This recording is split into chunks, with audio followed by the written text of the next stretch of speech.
তরুণ ছেলেমেয়েরা লেখাপড়া শিখে আসবে এবং তার প্রত্যেকের যোগ্যতার ভিত্তিতে রাষ্ট্র তার চাকরির ব্যবস্থা করবে। যাদের চাকরি দিতে পারবে না তাদের বেকার ভাতা দিবে। আমরা corruption free society, corruption free economy, আমরা সততার চরিত্রকে প্রাধান্য দেব, তারুণ্যের শক্তিকে আমরা আগামী দেশ গড়ার কাজে লাগাবো। ইনোভেশন, ব্রাক, সানেম তিনটা জরিপে ইয়াংদের মধ্যে আমাদের যে পপুলারিটি বেড়েছে, এদের জরিপে আলাদা করে ওরা সে সূচকটা দেখিয়েছে। মানবিক বাংলাদেশের কথা বলি, সামাজিক ন্যায় বিচারের কথা বলি, এইসব প্রোগ্রামে তারা একমত। হিন্দু হলেও আমাদের পার্লামেন্টারি বোর্ডে আলোচনা আছে যে প্রয়োজনে যে কোনো ধর্মের হলেও আমরা তাদেরকে নির্বাচনে মনোনয়ন দিতে পারি। আমরা তো মনে করি জনগণ যদি ভালোবাসে আমাদের আর আল্লাহ যদি রহমত করেন তো দায়িত্ব তো আমাদের উপরে এসেই যাইতে পারে।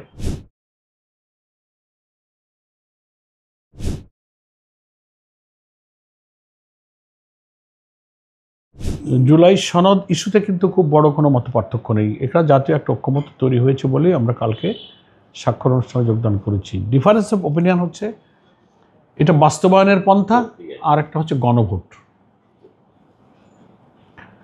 তো বিএনপির সাথে জামাতের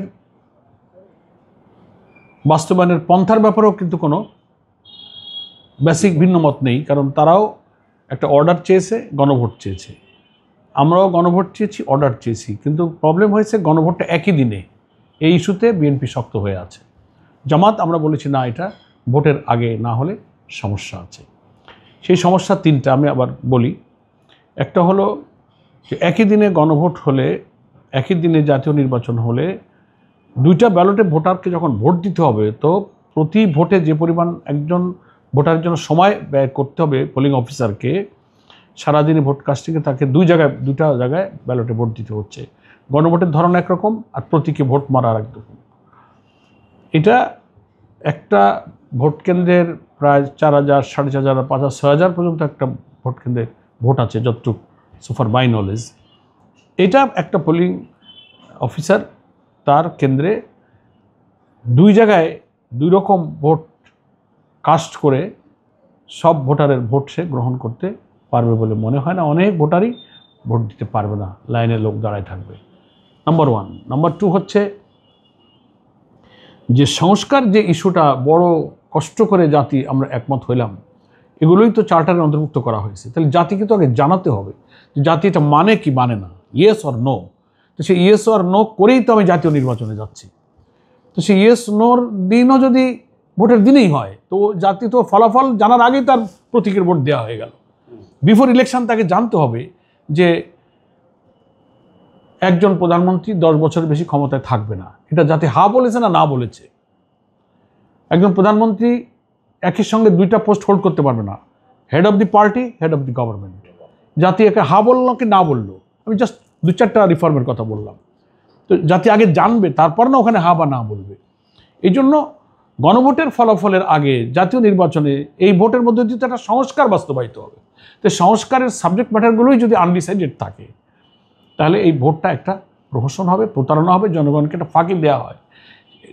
দ্যাট ইজ ওয়াই আমরা বলেছি যে না, জাতীয় নির্বাচনের আগে, এবং সেটা নভেম্বরই হচ্ছে উপযুক্ত সময়। ডিসেম্বরে যেহেতু জাতীয় নির্বাচনের তফসিল ঘোষণার সম্ভাব্য ডেট বলা হয়েছে, আমার মনে হয় নভেম্বরে যদি গণভোটটা হয়ে যায়, একই এস্টাবলিশমেন্ট, একই ইলেকশন কমিশন। আমরা ইলেকশন কমিশনের মাঝখানে গেলাম, তো তাকে প্রশ্ন করেছি আমরা। প্রথম থেকে বলেছিল যে না, এটা একদিনে গণভোট এটা হইলে ভালো হয় ইত্যাদি। তো আমরা একটা চ্যালেঞ্জ, আপনি এটা বলতে পারেন না। আপনি বলবেন যে সরকার যে কোনো সময় আপনাকে ভোট অনুষ্ঠান করতে বলে আপনি সেটা পারবেন কি না। তা শেষে বহু ক্রসিংয়ের পরে ইলেকশন কমিশনও কিন্তু বলেছে হ্যাঁ, আমরা নির্বাচন করতে সক্ষম। তারিখটাও গভর্নমেন্টের আইডিয়া দেবে যে হ্যাঁ, এর মধ্যে তুমি গণভোট করো। এটা হচ্ছে দ্বিতীয় কারণ যে আমাকে নির্বাচনের আগে এই গণভোটটা করতে হবে, সংস্কারের বিষয়গুলো সম্পর্কে জাতির হান আর ফলাফলটা বোঝার জন্য, যেন একজন ভোটার বুঝে ভোটটা হাতে বা নাতে দিতে পারে। আর একটা হলো বলেছি যে ভোট কাস্টিংয়ে সময় কভার করতে পারবে না। থার্ড হলো সহিংসতা হতে পারে অনেক কেন্দ্রে, তখন ভোট বন্ধ হয়ে গেল, প্রিসাইডিং অফিসারকে পাওয়ার দেওয়া হয়েছে, এই হলে তুমি বন্ধ করতে পারবা। তাহলে ভোট বন্ধ হলে কোনটা বন্ধ হলো, গণভোটের কারণে বন্ধ হলো না মার্কার ভোটে বন্ধ হলো, এটা কনফিউশন তৈরি করবে, তখন ফলাফলই দিতে পারবে না। তো এত আমার ক্যাওয়াসে যাওয়ার দরকারটা করে ভাই, 1 মাস আগে ভোটটা করো তুমি নিরিবিলি। এখানে কোনো প্রার্থী নাই, প্রতীক নাই, কালো টাকা নাই, ক্যানভাস নাই, মনোনয়ন বাণিজ্য নাই, জনসভা নাই, প্রতিবাদ সভা নাই, ইজিলি একটা খালি ব্যালট দিয়ে পলিং একটা ডিউটি করতে করে এত কোটি কোটি হাজার হাজার কোটি টাকা খরচ হইতেছে, তো খরচ হবে না? কিছু খরচ করলে পিসফুলি হয়। আমরা এই 3-4টা যুক্তি দিয়েছি যে আপনারা গণভোটটা আগে করেন, কিন্তু বিএনপি মনে করে যে তারা তো ক্ষমতায় চলেই গেছে, মনে করতে পারে, অনেক দলই এটা মনে করে, আমি দোষণীয় মনে করি না, কিন্তু সেইটা মনে করা এক জিনিস, আর আমি যা বলবো তাই শুনতে হবে কমিশনকে, গভর্নমেন্টকে, এটা তো হইলে তো হইল না, তখন তো পুরনো কথা মনে হয়, যে অনেকেই তো এরকমই মনে করতো। সেই জন্য আমি মনে করি যে বাস্তবতা যেটা, রিয়েলিটিটা বড় দলগুলো মেনে নিলে, সবাই যদি আমরা একমত হয়ে শুধু নভেম্বর বা তার আগে, আমরা নভেম্বরই দাবি করেছি, সুইটেবল একটা সময় গণভোটটা করে নিলে আর জাতীয় নির্বাচন ফেব্রুয়ারিতে হওয়ার ব্যাপারে আমি তো আর কোনো অনিশ্চয়তা দেখি না।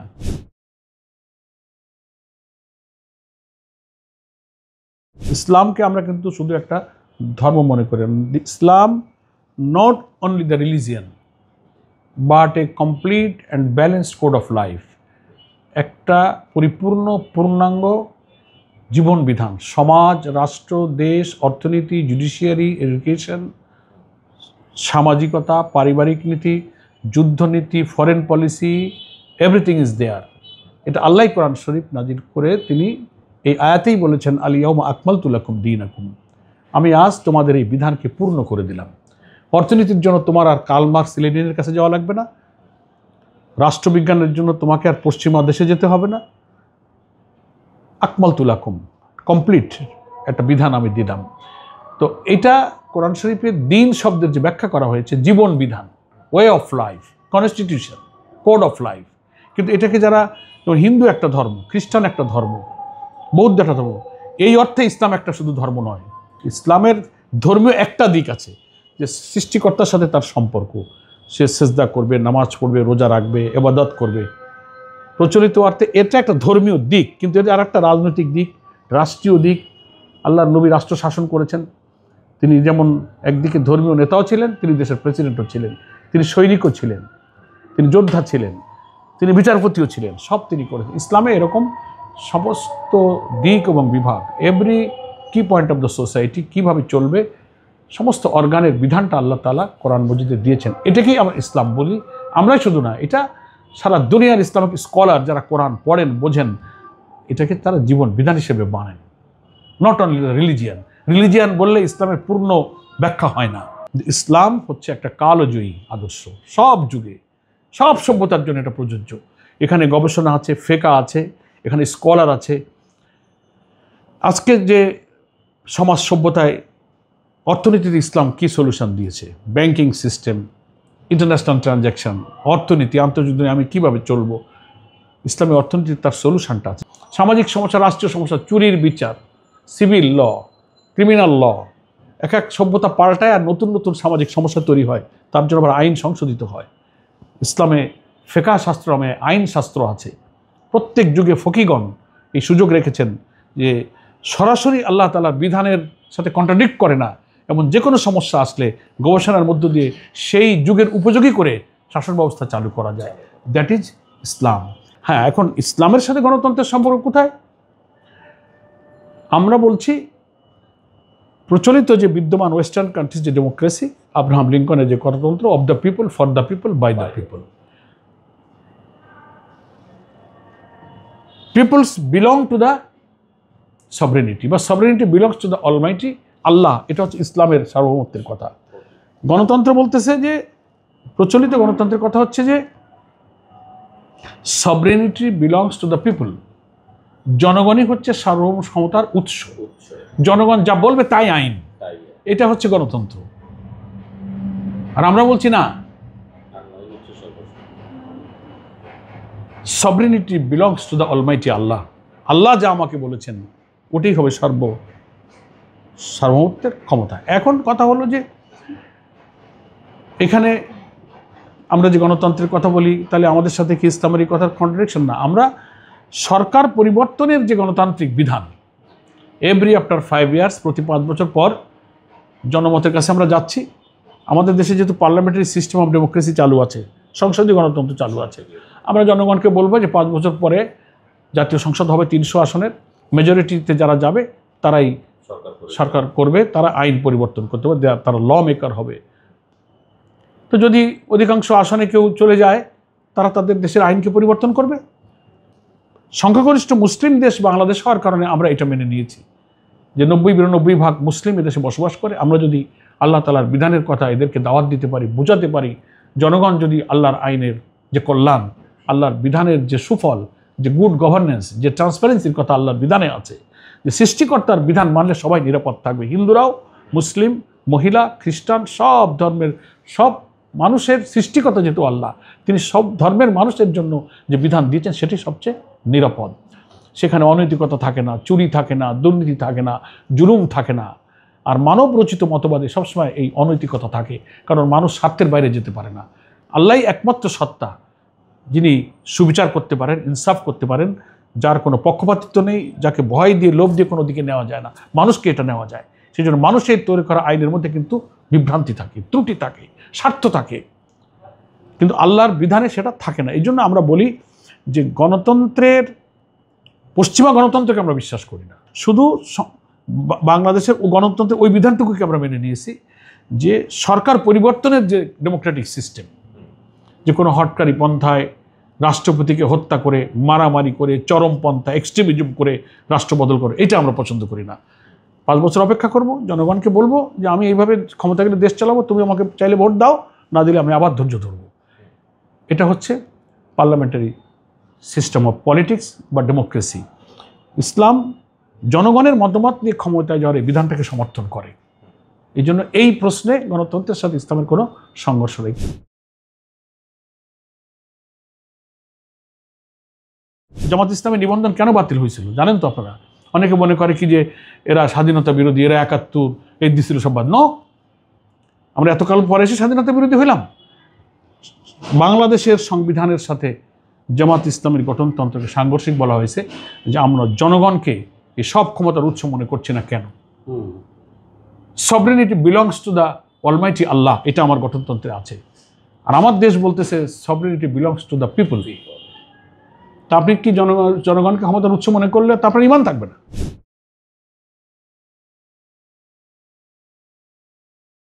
আগামী নির্বাচনকে সামনে রেখে এবং সরকার এবং একটা সুষ্ঠু নির্বাচনের ব্যাপারে কিছু অভিন্ন ইস্যুতে আমরা এখন একসাথে কাজ করছি। সেগুলো ইন্টারনালি আমরা খুব অফিসিয়ালি ডিক্লেয়ার করিনি। সেখানেও কিছু নিজেদের আভ্যন্তরীণ বোঝাপড়ার বিষয় আছে, প্রত্যেক দলের নিজেদের মধ্যে আলোচনার বিষয় থাকে। তো তবে এতটুকু আমরা আশাবাদী, নানান ইস্যুতে আমাদের এই কয়েক মাসে যে বোঝাপড়া সমঝোতা হয়েছে তাকে ইসলামী দলই শুধু নয়, এর বাইরেও আরও কিছু দেশপ্রেমিক বিভিন্ন দলের সঙ্গে একটা নির্বাচনী সমঝোতার পরিবেশ তৈরি হয়েছে। এটা তফসিল ঘোষণা হলে পরে আরও তো 1-2 মাস 1.5 মাস আছে, আরও একটু পরে ম্যাচিউর হবে ইনশাআল্লাহ। একটা জোট না হোক, অন্তত নির্বাচনী সমঝোতা, একটা আন্ডারস্ট্যান্ডিং, সিট অ্যারেঞ্জমেন্ট একটা কিছু হবে।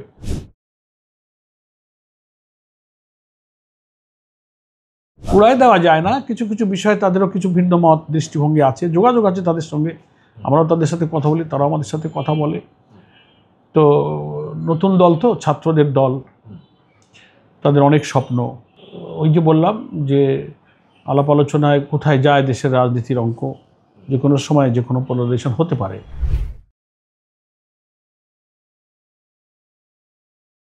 বিএনপির সঙ্গে আমাদের নির্বাচনী সমঝোতা ইত্যাদি নিয়ে বাজারে অনেক কথা প্রচার আছে, ওটা ওই প্রচারের মধ্যেই আছে, আমাদের কাছে এর কোনো খবর নাই, আমরা এ সম্পর্কে অবহিত নই। কোনো আলোচনাই নির্বাচন কেন্দ্রিক, আসন কেন্দ্রিক, সমঝোতা কেন্দ্রিক কোনো আলোচনাই ওনাদের সাথে আমাদের এখনও হয়নি। আর এমনি দেখা হলে রাজনৈতিক সৌজন্যতা তো সব দলে, ওই যে কালকে দেখা হলো ফখরুল বাসার, বসছি, কথা বলছি, ওনারাও কথা বলেন, অসুস্থ হলে খবর নেন, দেখতে আসেন, আমরা ফোন করি। এটা একটা পলিটিক্যাল কার্ডসি সুসম্পর্ক, এটা আমাদের বিএনপির সাথে সব দলের সাথেই আছে। কিন্তু আসন ভাগাভাগি, সিট সমঝোতা, নির্বাচনী ঐক্য, এটা নিয়ে কোনো আলোচনা এখনও হয়নি। আরেকটা রাজনৈতিক বাস্তবতা কি, এখন যে রাজনীতিতে যে পোলারাইজেশন, এখন বিশেষ করে বিএনপি আর জামাত, দুইটা দলই তো এখন বড় দল।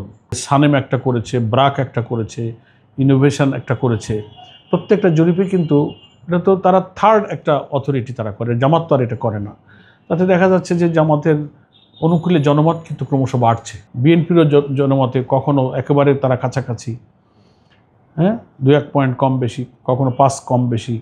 তো এখনও তো 4-5 মাস সময় আছে, এখনও তো জনমত আমাদের বাড়ারও কারণ আছে, আবার বিএনপির কমারও কারণ আছে। আমাদের কমার কোনো কারণ আল্লাহর মর্জি নাই, আমাদের আল্লাহর উপরে ভরসা যে আমাদের জনমত কমার কোনো কারণ আমি দেখছি না আপাতত, যদি আল্লাহ আমাদের কোনো মুসিবতের মধ্যে না ফেলেন।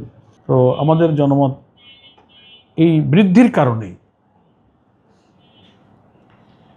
অনেকে মনে করেন যে, প্রশ্ন করে সাংবাদিকরা, তারপরে সারা দুনিয়ার কূটনীতি, ডিপ্লোম্যাটিক কন্ট্যাক্ট, আন্তর্জাতিক নানান সংস্থা, রাষ্ট্রদূত, হাইকমিশনাররা যেভাবে জামাতকে জানবার বুঝবার আগ্রহ দেখাচ্ছে, আমাদের আমিরের জামাতের সঙ্গে যেভাবে সাক্ষাৎ করছেন, এসব কিছু দেখে অনেকেরই ধারণা বলে যে কি আপনাদের সাথে এত বিদেশি কূটনীতিকরা দেখা করে, 1 মাসে প্রায় 40টা দেশের রাষ্ট্রদূত এবং আন্তর্জাতিক দেখা করছে। তো এটা কী কারণ? ধারণা করে যে তাহলে কি আপনাদের হাতে কি রাষ্ট্র ক্ষমতা এসে যাচ্ছে কিনা, নাকি আপনার বিরোধী দলে যাবেন, সব রকম প্রশ্রয় আমাদেরকে করে। হটেভার উই লাইক, যেটাই একটা কিছু হোক, তবে এটা নিঃসন্দেহে দেশের মানুষের একটা পারসেপশন যে জামাতের জনপ্রিয়তা বা জনমত জামাতের অনুকূলে যথেষ্ট বৃদ্ধি পাচ্ছে। তো সেই কারণে সবাই সবাইকে বড় দল মনে করে, আমরা মনে করি না, জনগণ আমাদেরকে বড় মনে করতেছে আর কি।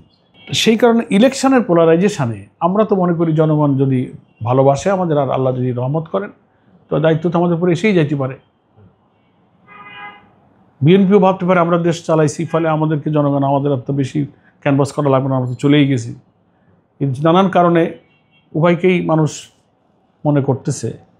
এই জন্য রাজনীতির এই বিদ্যমান সমীকরণে তো বিএনপির সাথে আমাদের জোট হওয়ার আপাতত কোনো সম্ভাবনা আমি দেখি না। দুটাই তো, অনেকে মনে করে দুইটাই তো ভোটের প্রতিদ্বন্দ্বী, এটাই অনেকে মনে করে। এরকম কোনো সম্ভাবনা আপাতত, এরকম সমীকরণ থাকলে তারপরে বাংলাদেশে কখন কোন রাজনীতির অঙ্ক কোথায় কোনটা মেলে, ভবিষ্যতের কথা তো বলা যায় না। ইতিপূর্বে জাতীয় নির্বাচনে আমাদের যে দৃষ্টিভঙ্গি ছিল প্রার্থী বাছাইয়ের ক্ষেত্রে, তার থেকে আমরা অনেক পরিবর্তনে আসছি। আমরা আগে একসময় এমন ছিলাম যে সংগঠনের রোকন না হলে আমরা প্রার্থী করব না, একসময় আমরা এটার উপরে ছিলাম। এরপরে সময়ের চাহিদা, এলাকার পপুলারিটি, জনপ্রিয়তায় দেখলাম যে না, বেসিক অনেস্টি, সিনসিয়ারিটি, সততা, তার মোরাল স্ট্যান্ডার্ড যদি ভালো থাকে আমরা তাকে করব। এখন আমরা আবার ইনক্লুসিভ বলতে আমরা মনে করছি যে রোকন নয়, কিন্তু ব্যুরোক্রেসিতে ছিল সমাজে বড় আমলা, সেনা অফিসার, বড় আলেম, একেবারে আমাদের দল করতেই হবে, হয়তো দলের আদর্শ, সততা, নীতি নৈতিকতা পছন্দ করেন, রাষ্ট্র পরিচালনায় তিনি হয়তো খুব দক্ষ, যোগ্য হবেন, এরকম খুব ক্যাপেবল মানুষ যেখানে আমরা পাচ্ছি, এরকম আমরা মনোনয়নের চিন্তা করছি।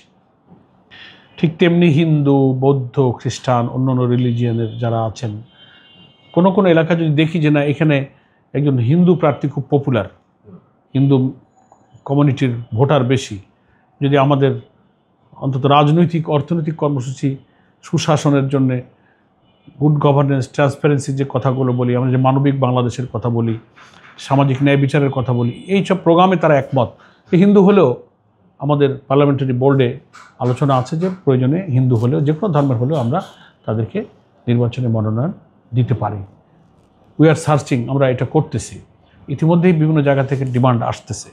এই জন্য আমরা মনে করি যে আফটার ডিক্লারেশন অফ শিডিউল আমরা এই ব্যাপারে একটা পরিণত চিন্তায় হয়তো চলে আসবো ইনশাআল্লাহ।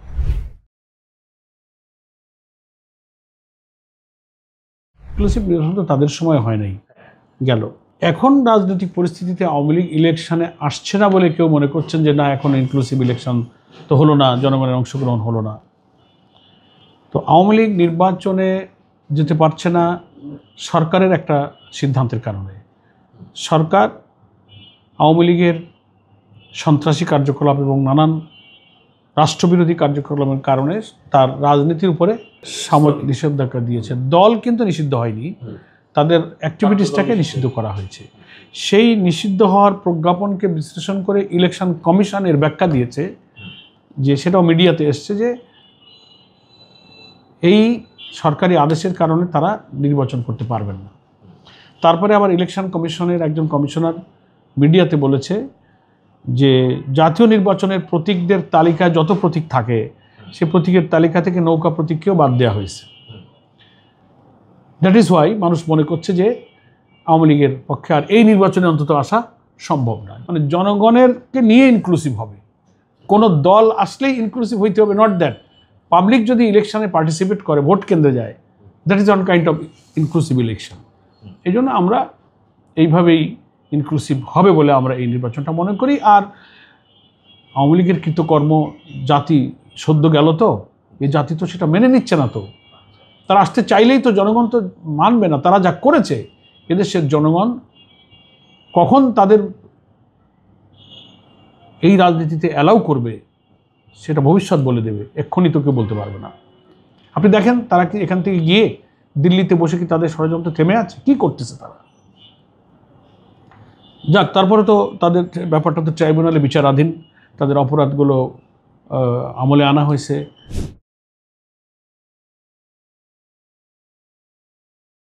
হ্যাঁ, যদি না করে তাহলে তো আইনে তারা পারবে, কিন্তু জনগণ তাদের কতটা অ্যাকসেপ্ট করবে সেটা দেখার বিষয়।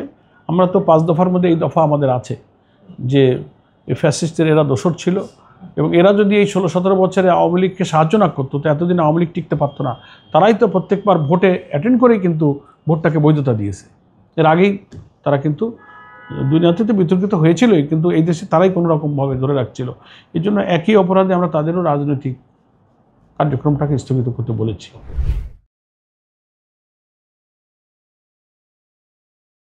মানুষের মনে করার তো এখতিয়ার আছে, ওখানে আমরা হস্তক্ষেপ করবো। তবে এটা কেউ কেউ মনে করে, অনেকে কথার সাথে আমরা একমত না, কারণ আমাদের সার্ভে তা বলে না।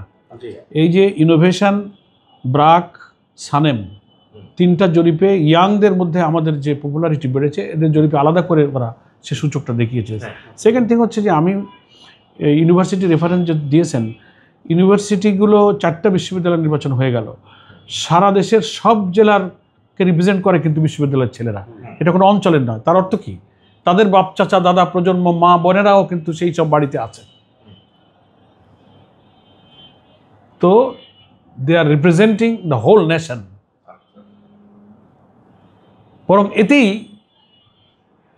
দেশের জনমতের প্রতিফলন ঘটেছে, তাদের চিন্তা, মেধা, মনন, তারা কি চায়, তারা যে একটা পরিবর্তন চায়। বিশ্ববিদ্যালয়ের ছেলেদের রায় কিন্তু সেটাই এসছে। শিবিরের চরিত্র, আদর্শ, এদের সততা, নৈতিকতা, এ সব কিছুও কিন্তু এ জাতি এবং ছাত্র সমাজ তারা কিন্তু দেখেছে। আর জামাত ইসলামী শুধু একবার একটা সরকারের ক্ষুদ্র অংশে ছিল। 300 এমপির মধ্যে আমরা 20 জন, আর 60 জন মন্ত্রীর মধ্যে 2 জন। তা 60-এর মধ্যে 2 দিয়ে কোনো নীতি আর পলিসিকে প্রভাবিত করা যায় না। 300-র মধ্যে 20 দিয়ে কোনো নীতি আর পলিসিকে না ইমপ্লিমেন্ট করা যায়, না নেগেটিভ করা যায়।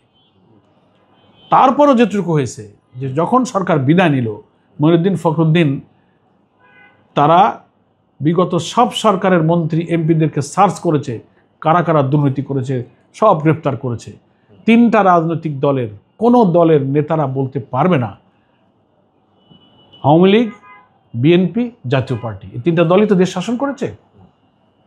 প্রত্যেক দলের নেতা মন্ত্রীদের বিরুদ্ধে দুর্নীতির অভিযোগ আছে। আমরা তো সরকারের থেকেও আমাদের 2 জন মন্ত্রী 3টা মন্ত্রণালয় পরিচালনা করেছে, কিন্তু শিল্প, কৃষি, সমাজ কল্যাণ। প্রচুর চেষ্টা করা হয়েছে, তাদেরকে গ্রেপ্তারও করে নেওয়া হয়েছিল জেলে, but after investigation not a single instance তারা দেখাতে পারেনি। আমাদের এমপিদের গ্রেপ্তার করা হয়েছে, প্রচুর তদন্ত করা হয়েছে। এমপিদের তো অনেক টাকা পয়সা, বরাদ্দ, উন্নয়ন, বহু কাজের সাথে আমরা সম্পৃক্ত। একটা দুর্নীতির বহু একেবারে মানে মাইক্রোস্কোপ দিয়ে দেখা হয়েছে, পারে নাই। এটাও প্রমাণ করে যে রাষ্ট্র পরিচালনায় লোভ লালসার ঊর্ধ্বে উঠে সততার, অনেস্টির ক্ষেত্রে আমরা কিন্তু নজির স্থাপন করেছি।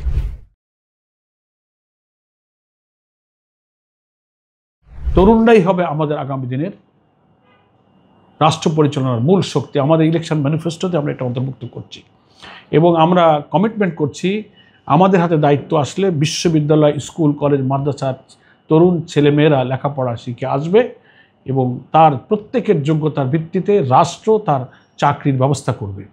যাদের চাকরি দিতে পারবে না তাদের বেকার ভাতা দেবে, এটা আমাদের ম্যানিফেস্টোতে থাকছে।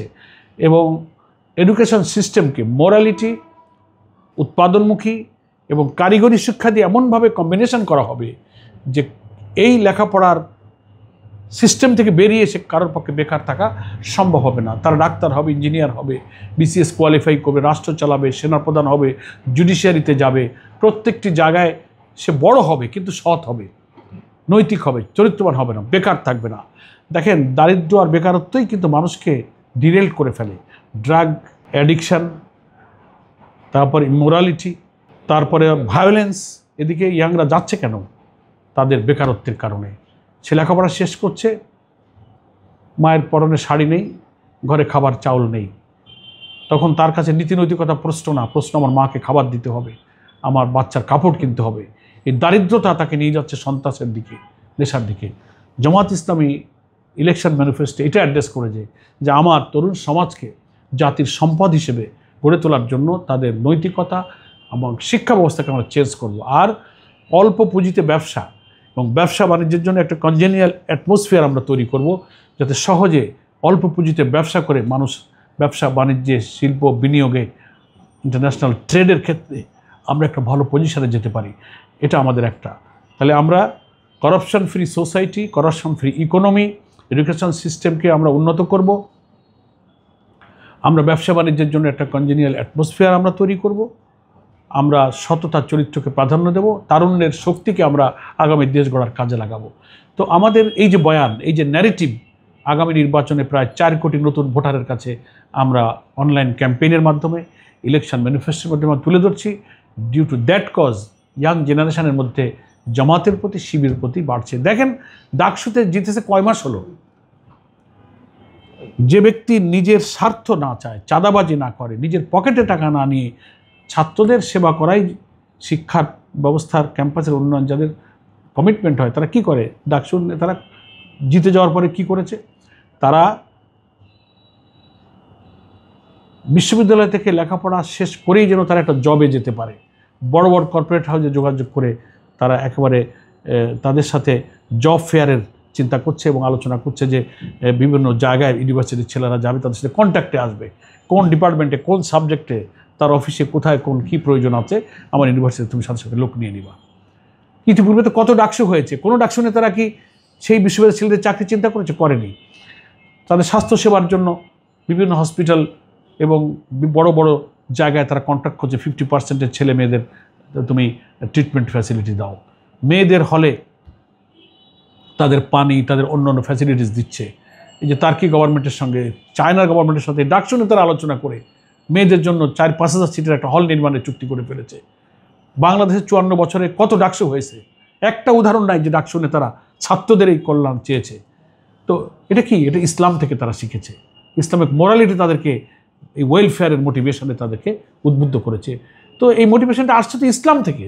যে ইসলাম ওরা মানে, সেই ইসলামই তো জামাত মানে। ফলে আমরা ইয়াংদের মধ্যে এই মোটিভেশন করলে যুবকরাই মনে করবে যে আমরা ইসলামই সবচেয়ে সেফ থাকব।